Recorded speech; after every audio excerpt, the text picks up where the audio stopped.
number 2 quarantine edition of Wheels in Motion podcast, talking about music, talking about cars, pretty much anything that crosses our mind, you know. And this one actually should be pretty fun because, well, if you haven't figured it out by now, this guy is a walking encyclopedia of music. He knows just about everything. And, you know, both of us recently, we watched on Netflix that documentary called ZZ Top, that Fantastic. little band from Texas, and it was great. But we started talking about 3-piece bands, what makes them so special, and I think, you know, this is really where I just got to kind of hand it over to you, Gare. Well, you know, and I think 3-piece too is, when we look at it as some of the bands, you look at the Who early. Roger doesn't really play anything. Yeah, and not you have the ones several that other lied to us about the virus. Yeah, and you have several other bands that fit that mold where there's 3 pieces and a singer, so we kind of include those. You know, so they're kind of a forerunner of that. And then you get into the power trio, which obviously the beginnings of that is Cream. Oh, so no doubt whatsoever. You had, you know, Eric and Ginger and Jack, and, you know, Eric said that he started that because, you know, Buddy Guy had a 3-piece kind of blues trio. Yeah. And then from there you go to the next, which would be a biggie, which is the Jimi Hendrix Experience. So yeah. you had, and I'd forgotten about that. I'm glad you brought that up. So, you know, Jimmy's first couple albums, they were, you know, obviously it was Jimmy and Noel Redding and Mitch Mitchell, and, you know, those 3 guys, you go back and listen to live stuff of Jimmy playing at that time, and again, you look at the amount of space that 3 guys can fill, and it's just amazing. Well, it almost seems like you have to be a little bit better musician. Well, you kind of do. Especially as a guitar player, because you're filling 2 people's shoes, you're doing basically. a lot more. And it comes down to all 3 having to do their parts. You have to have a great bass player, and you have to have a great drummer.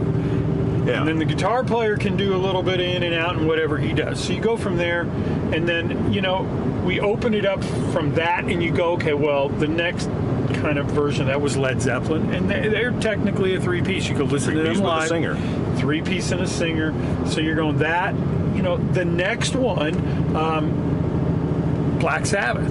So you go, you know, obviously you have those 3 guys, the same thing, that are just fantastic players. And fantastic at filling huge amounts of space. Oh, yeah. And then creating, again, we're getting a little harder in the whole, you know, almost metal sound. You start with Cream, you go to Led Zeppelin, and then you go from there into Black Sabbath, and you've got these 3 pieces that are just pretty incredible with what they're capable of.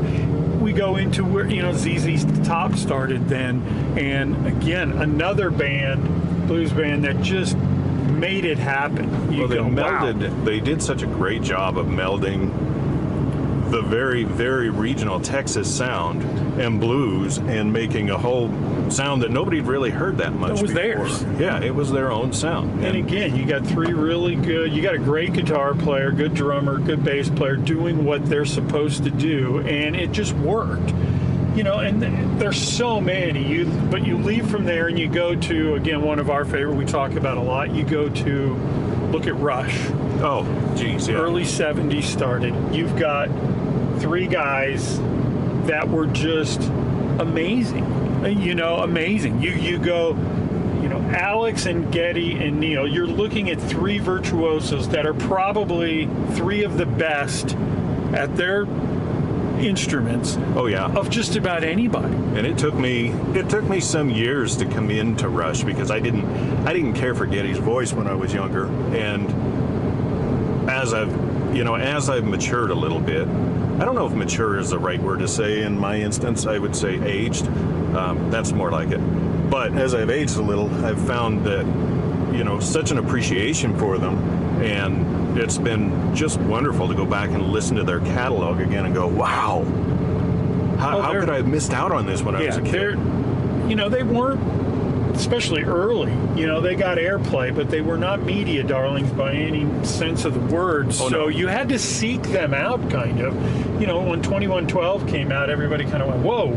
But, you know, even before that, you have they're just great musicians. And then you look at Geddy playing a bass a foot keyboard and singing at the same time. You're like, who does that? Moving his mic around with his nose. He's like superhuman. I mean, he's just amazing with how he plays. So, and to kind of branch off from there, then you've got, again, a few other of the Canadian three-piece bands. You go into a little later, but you got Triumph, Rick Emmett, and they were really good. They were very, very good. Another, they had some really good songs. Another really good group of three musicians that are really doing the job really well.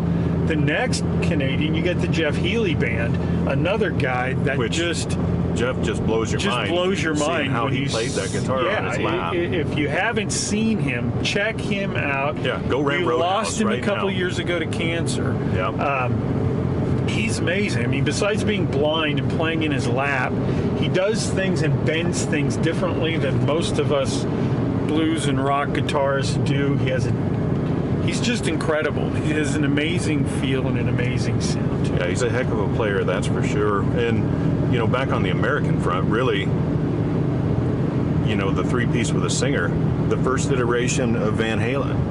You can't really include the Sammy era because Sammy played a lot of guitar. But you're right. The first, the David Lee Roth era, it was that band. It was, and look how great they were. And again, three fantastic musicians. Not to mention, Michael Anthony could basically make up for, how would you say, deficiencies in David Lee Roth's vocal range. Oh, he could add to the top end where other guys couldn't, and they were really good together. They're great together. So you had that whole vibe. You have Alex, which is a great drummer, and you got Michael's a great bass player, and then obviously Eddie needs no accolades. Yeah. He is who he is. And so you're going, it's just amazing when you start to look at, and especially if you hear any of these bands live and you hear how well three guys can do things live. I used to go back to The Who, and you go, they used to reproduce the album Tommy, which is amazing live. And people would just sit there and you kind of go, how do these guys do this? It's pretty difficult.